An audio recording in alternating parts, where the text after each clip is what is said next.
Hello friend, Bihar PSC centre में आपका स्वागत है। तो फ्रेंड्स, मॉडर्न हिस्ट्री का क्लास हो रहा है।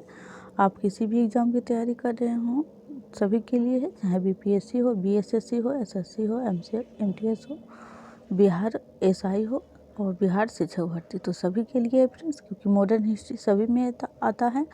और ये जो सारे क्वेश्चन है फ्रेंड्स इम्पोर्टेंट है और प्रीवियस ईयर है। तो चलिए हम स्टार्ट करते हैं आज का लेक्चर। स्टार्ट करने से पहले फ्रेंड्स थोड़ा वीडियो को शेयर कर दें। क्वेश्चन नंबर 501, देवदास उपन्यास के रचनाकार हैं। तो देवदास जो उपन्यासकार हैं, इनके लेखक हो जाएंगे Sharat Chandra Chattopadhyay. Right answer B. देख लेते हैं एक्सप्लेनेशन। शरत चंद्र चट्टोपाध्याय, जिनका 15 सितंबर 1876 से लेकर 16 जनवरी 1938 तक बांग्ला के यानी कि बंगाल में सुप्रसिद्ध उपन्यासकार एवं लघु कथाकार थे और वे बांग्ला के सबसे लोकप्रिय उपन्यासकार हैं। उनके कुछ उपन्यासों पर आधारित हिंदी फिल्म भी कई बार बनी है।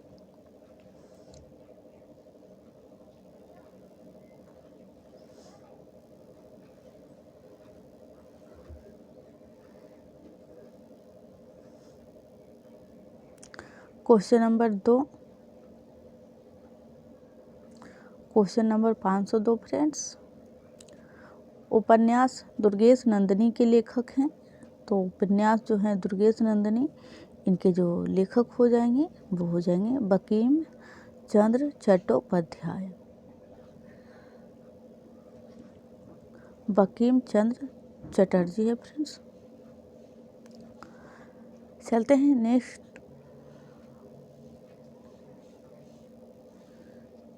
दुर्गेश नंदिनी के लेखक बंकिम चंद्र चटर्जी हैं और 1865 ईस्वी में लिखित यह उनका पहला उपन्यास है।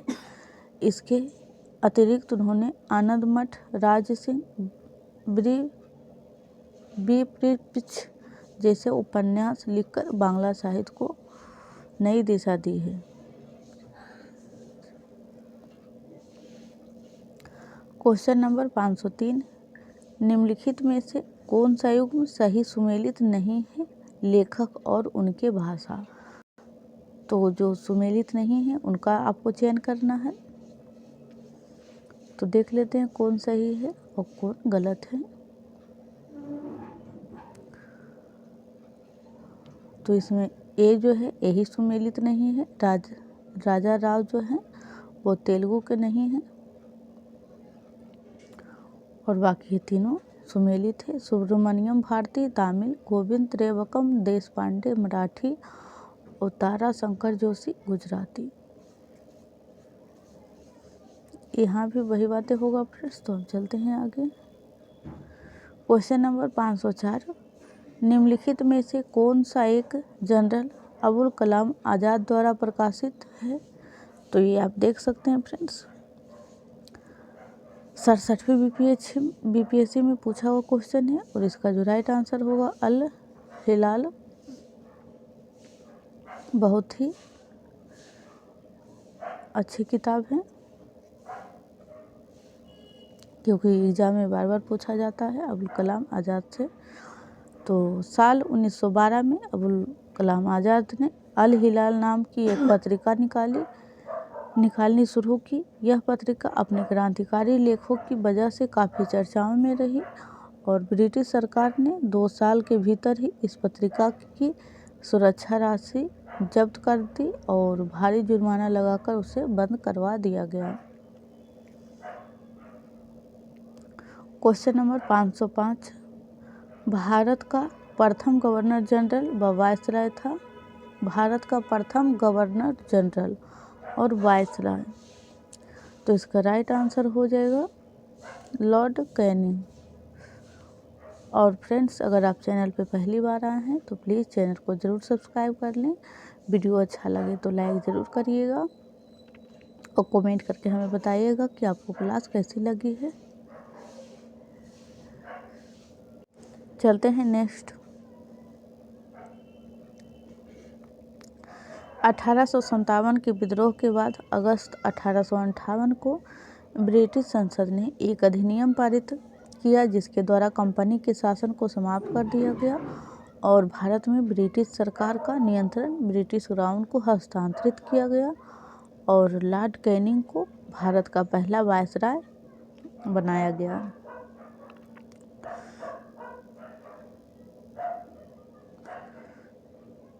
क्वेश्चन नंबर 506, पलासी का युद्ध 1757 ईस्वी में अत्यधिक जो है ऐतिहासिक महत्व का था।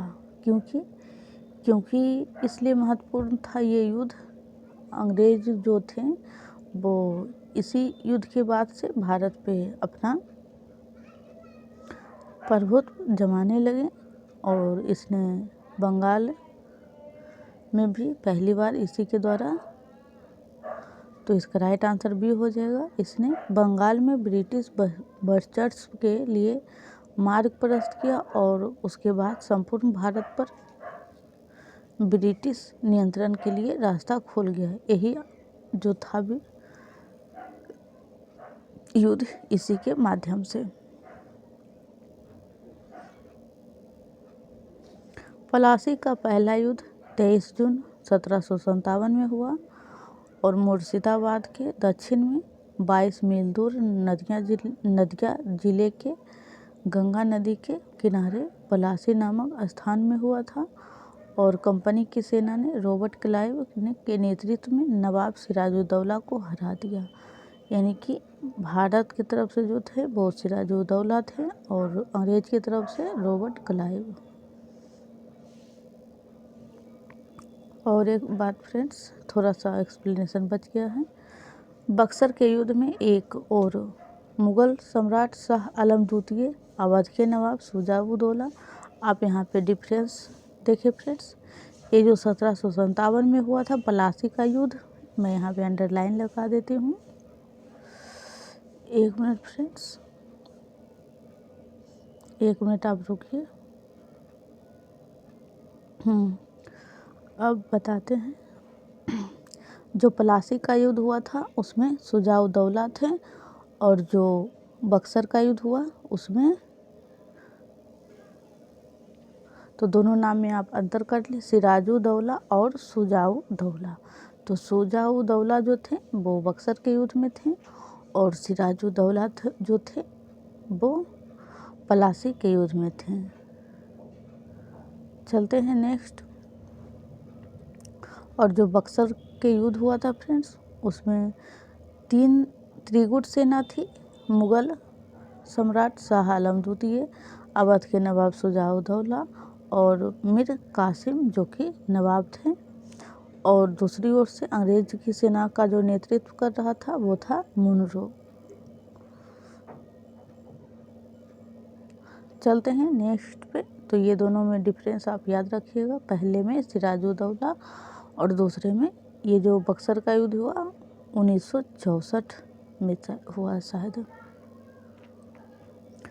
क्वेश्चन नंबर 507, 1 नवंबर 1858 को महारानी विक्टोरिया का घोषणा पत्र इलाहाबाद में पढ़कर सुनाया था। तो इसका जो राइट आंसर हो जाएगा option number B, Lord Canning ने पढ़कर सुनाया था। और फ्रेंड्स, इससे पहले वाली क्लास आपने नहीं देखा है तो प्लीज़ आप ज़रूर देख लीजिएगा, प्लेलिस्ट बना हुआ है। क्वेश्चन नंबर 508, प्रथम आंग्ल मैसूर युद्ध जो कि 1767 से लेकर 69 में हुआ था, तो इसमें विजयी जो है मतलब कौन जीता था? तो इसका राइट आंसर हो जाएगा हैदर अली। प्रथम मैसूर युद्ध अंग्रेज और हैदर अली के बीच 1767 से लेकर 1769 ईस्वी तक हुआ, जिसका कारण मद्रास में अंग्रेज़ों की आक्रामक नीतियां थी। टोटल आंग्ल मैसूर युद्ध जो है फ्रेंड्स 4 हुआ है। पहला जो हो जाएगा वो 1767 से 69, दूसरा हो जाएगा 80 से 82,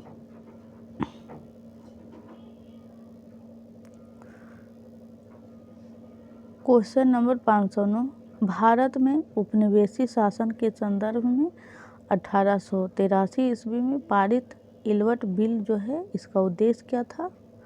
1883 में पारित हुआ था इल्बर्ट बिल, तो इसका एकमात्र उद्देश्य था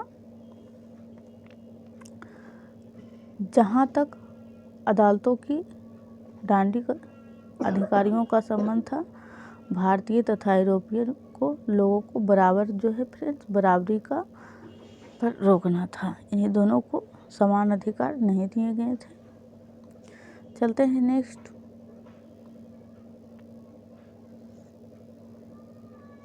सर पीसी इल्बर्ट जो वायसराय की परिषद में विधि सदस्य थे, उन्होंने एक विधेयक जिसे इल्बर्ट बिल की संज्ञा दी जाती है विधान परिषद में 2 फरवरी 1883 को प्रस्तुत किया गया। विधेयक का उद्देश्य था कि जाति भेद पर आधारित सभी न्यायिक अयोग्यताएं तुरंत समाप्त कर दी जाए और भारतीय तथा यूरोपीय न्यायाधीश की शक्तियां कर समान कर दी जाए।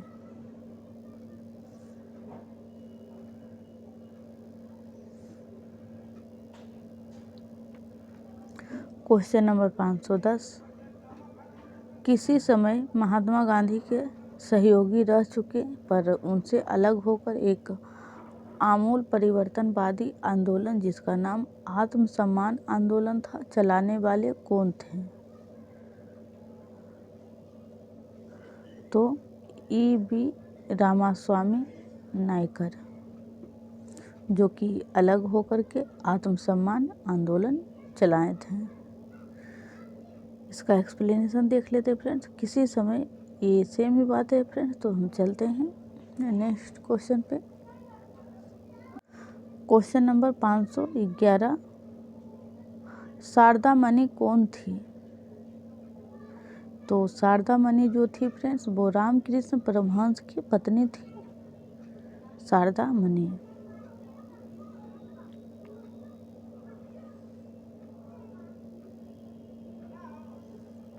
क्वेश्चन नंबर 512, निम्न में से कौन फेबियन आंदोलन का प्रस्तावक था।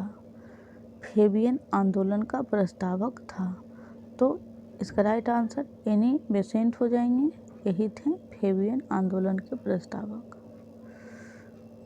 एनी बेसेंट को फेबियन आंदोलन का प्रस्तावक माना जाता है। 1888 में फेबियन सोसाइटी के सदस्यों ने 700 से अधिक भाषण दिए। Annie Besant, Sydney Webb, Bernard Shaw, William Clarke आदि के द्वारा रचित फेबियन लेख नामक संग्रह 1889 में प्रकाशित हुआ था।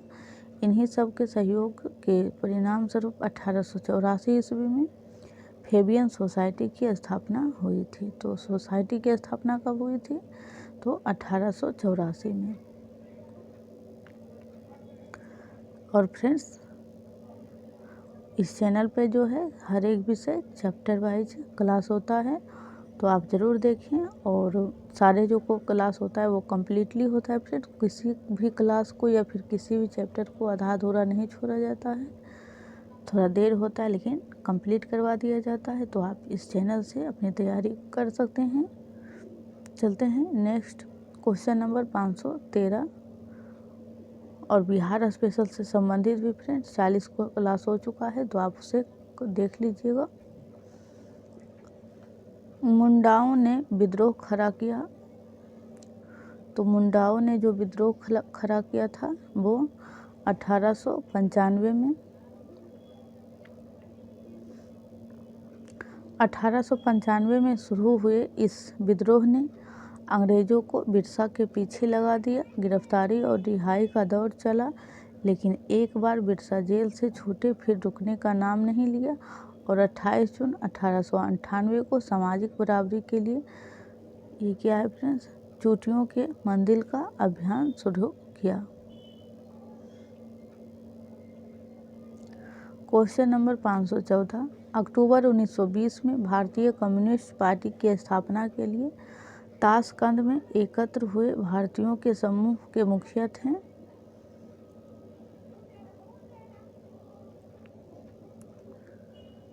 तो इसका जो राइट आंसर हो जाएगा वो हो जाएगा डी फ्रेंड्स, एम एन राय एम.एन. राय जो हैं वो भारतीय कम्युनिस्ट पार्टी की स्थापना के लिए 1920 में ताशकंद में एकत्र हुए थे। उनका ये मुखिया थे।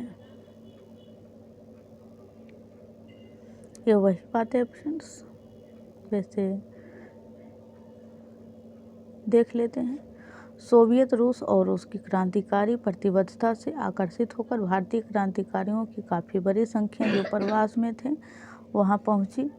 उसमें सबसे विख्यात एवं महान क्रांतिकारी का नाम था एम.एन. राय, जिन्होंने लेनिन के साथ मिलकर उपनिवेशों के प्रति कम्युनिस्ट इंटरनेशनल की नीति तैयार करने में मदद की। राय के नेतृत्व में इसी विचार के साथ भारतीयों ने मिलकर अक्टूबर 1920 में ताशकंद में भारतीय कम्युनिस्ट पार्टी की स्थापना की। चलते हैं नेक्स्ट क्वेश्चन नंबर 515 1857 के विद्रोह में कानपुर में सैनिक का नेतृत्व किसने किया था? तो सैनिक का जो नेतृत्व किया गया था वो किया गया था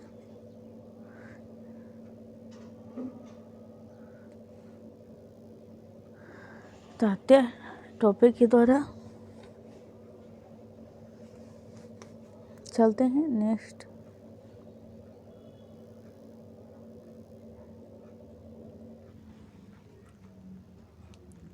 तात्या टोपे, जिनका 1814 से 1859 तक कार्यकाल मतलब जीवन था और भारत के प्रथम स्वाधीनता संग्राम के एक प्रमुख सेनानायक थे। जब 1857 की क्रांति कानपुर पहुंची तो तात्या टोपे ने कानपुर के सैनिकों का नेतृत्व किया। कानपुर के सैनिकों ने नाना साहब को पेशवा और अपना नेता घोषित किया तो तात्या टोपे ने कानपुर में स्वाधीनता स्थापित करने में अगुवाई की और तात्या टोपे को नाना साहब ने अपना सैनिक सलाहकार नियुक्त कर लिया।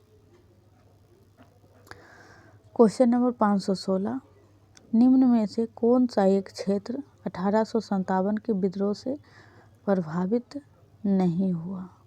यानी कौन से ऐसा जगह है जहाँ पे कोई मतलब लड़ाई झगड़ा नहीं हुआ?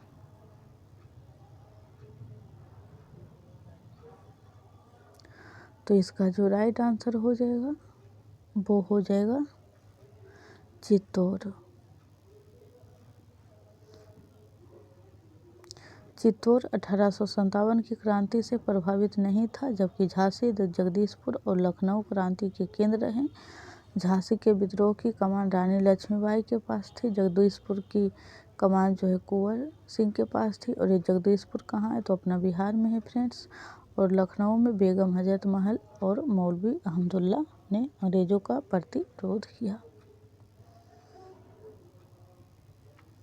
क्वेश्चन नंबर 517, भारतीय राष्ट्रीय कांग्रेस में निम्न में से किसको नरम दलीय नेता के तौर पर नहीं जाना जाता है? तो बाल गंगाधर तिलक जो है फ्रेंड्स ये नरम दलीय नेता नहीं है, ये गरम दल के नेता हैं। तो राइट आंसर ए हो जाएगा।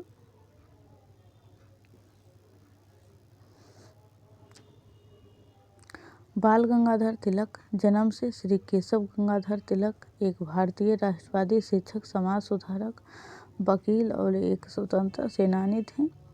लोकमान्य तिलक भारतीय राष्ट्रीय कांग्रेस में शामिल हुए, लेकिन जल्द ही वे कांग्रेस के नरमपंथी रवैये के विरुद्ध बोलने लगे। 1907 में कांग्रेस गरम दल और नरम दल में विभाजित हो गया। गरम दल में लोकमान्य तिलक के साथ लाला लाजपत राय और बिपिन चंद्र पाल शामिल थे और इन तीनों को बाल पाल के नाम से जाना जाता है। क्वेश्चन नंबर 518, सांप्रदायिक निर्वाचन क्षेत्र की पद्धति की शुरुआत भारत में किसके द्वारा हुई थी? सांप्रदायिक निर्वाचन क्षेत्रों की पद्धति, तो इसका राइट आंसर हो जाएगा 1909 का मार्ले मिंटो रिफॉर्म। भारतीय परिषद अधिनियम 1909, जिसे सामान्यतः मार्ले मिंटो सुधार के रूप में जाना जाता है, यूनाइटेड किंगडम की संसद के एक अधिनियम के रूप में लगाया गया था, जिसके द्वारा ब्रिटिश भारत के शासन में सीमित रूप में भारतीयों की भागीदारी बढ़ाने हेतु प्रबंध किया जाना था। फ्रेंड्स, अब लास्ट क्वेश्चन ही बचा है 1-2, तो प्लीज़ अगर आपने अभी तक चैनल को सब्सक्राइब नहीं किया है, वीडियो को लाइक नहीं किया है, तो प्लीज़ ज़रूर कर दें, क्योंकि हम आप लोगों के लिए इतने मेहनत करते हैं और आप बस एक लाइक ज़रूर करें।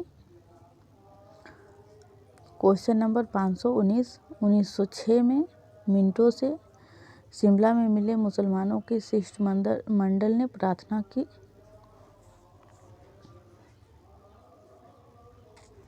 तो इसका जो राइट आंसर हो जाएगा वो हो जाएगा मुसलमानों के लिए पृथक निर्वाचन मंडल।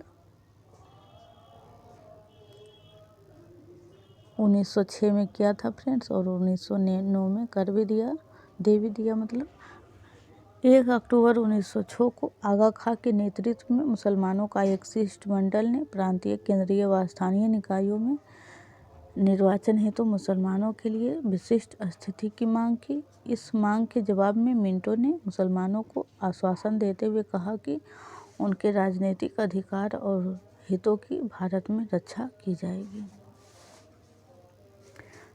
ये आज का लास्ट क्वेश्चन है फ्रेंड्स। क्वेश्चन नंबर 520, 1915-16 में 2 होम रूल लीग की आरंभ की गई नेतृत्व में। तो 2 होम रूल हुआ था फ्रेंड्स। तो इनके जो लेखक मतलब संस्थापक थे वो हो जाएंगे तिलक और एनी बेसेंट।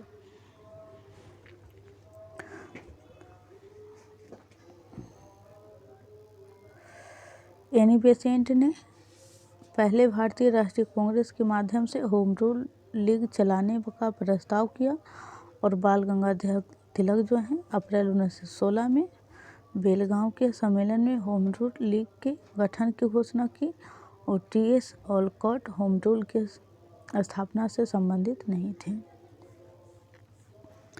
तो दोनों जो है एनी बेसेंट और तिलक दोनों अलग अलग अपनी संस्थाएं स्थापित की। तो फ्रेंड्स, आज के लिए इतना ही। आपको क्लास कैसी लगी ज़रूर बताइएगा, और आपने टोटल 20 क्वेश्चन में कितने क्वेश्चन सही किए हैं ये भी हमें स्कोर आप ज़रूर बताइएगा।